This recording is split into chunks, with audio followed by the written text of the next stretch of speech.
Hi welcome to my mini blog. Morning ಉಪ್ಪಿಟ್ಟು ತಿಂದು ಮಲಗಿ ರೆಸ್ಟ್ ಮಾಡ್ತಾಯಿದ್ದೆ. ಆಮೇಲೆ ಜಿಮ್ ಜಾಯ್ನ್ ಆಗೋಣ ಅಂತ ಫುಲ್ ಮೋಟಿವೇಶನ್ ತಗೊಂಡು ನನ್ನ ಫ್ರೆಂಡ್ಸ್ನ ಮೀಟ್ ಮಾಡೋಕ್ಕೆ ಹೋಗಿದ್ದೆ. ಜಿಮ್ ಜಾಯ್ನ್ ಆಗೋಕ್ಕಿಂತ ಮುಂಚೆ ಒಂದು ಸ್ನ್ಯಾಕ್ಸ್ ಒಂದು ಕಾಫಿ ಆಗಿಬಿಡಲಿ ಅಂತೇಳಿ ಕಿಂಗ್ ಕೆಫೆಗೆ ಹೋಗಿದ್ದು.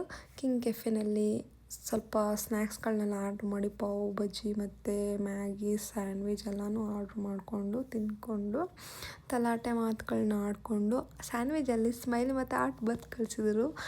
ಅಲ್ಲಿ ನಮಗೆ ಎಲ್ಲರೂ ಫ್ರೆಂಡ್ಸ್ ಆಗಿಬಿಟ್ಟಿದ್ದಾರೆ ಅಂತಲೇ ಹೇಳ್ಬೋದು. ಸ್ಟಾಫ್ಗಳು ಅವ್ರಗಳ ಜೊತೆ ಸ್ವಲ್ಪ ಮಾತಾಡಿಕೊಂಡು ಅಲ್ಲಿ ಸ್ಟಾಫ್ ಮೆಂಬರ್ ಒಬ್ಬರು ಅವ್ರ ಫ್ಯಾಮಿಲಿ ಫೋಟೋಸ್ ಎಲ್ಲ ಕಳಿಸ್ತಾಯಿದ್ರು. ಆಮೇಲೆ ಸಹನನ ಕಳಿಸಿ ಅವಳಿಗೆ ಬೇರೆ ಕೆಲಸ ಇತ್ತು ಅಂತೇಳಿ ನಾನು ದೀಪಿಕಾ ಜಿಮ್ ಜಾಯ್ನ್ ಆದೋ.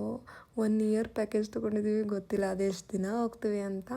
ಅದಾದಮೇಲೆ ಡೆಕತ್ಲೈನ್ಗೆ ಹೋಗ್ಬೇಕಿತ್ತು ಅಂತೇಳಿ ಹೋಗ್ತಾ ಇರೋದ್ರಲ್ಲಿ ಯಬ್ಬ ಕಾಣಿಸ್ತು ಗೊತ್ತೋ ಯಪ್ಪ. ಆಲ್ರೆಡಿ 9:30 ಆಗಿದೆ, ಸೊ ಕ್ಲೋಸ್ ಆಗಿತ್ತು ಡೆಕತ್ಲೈನು.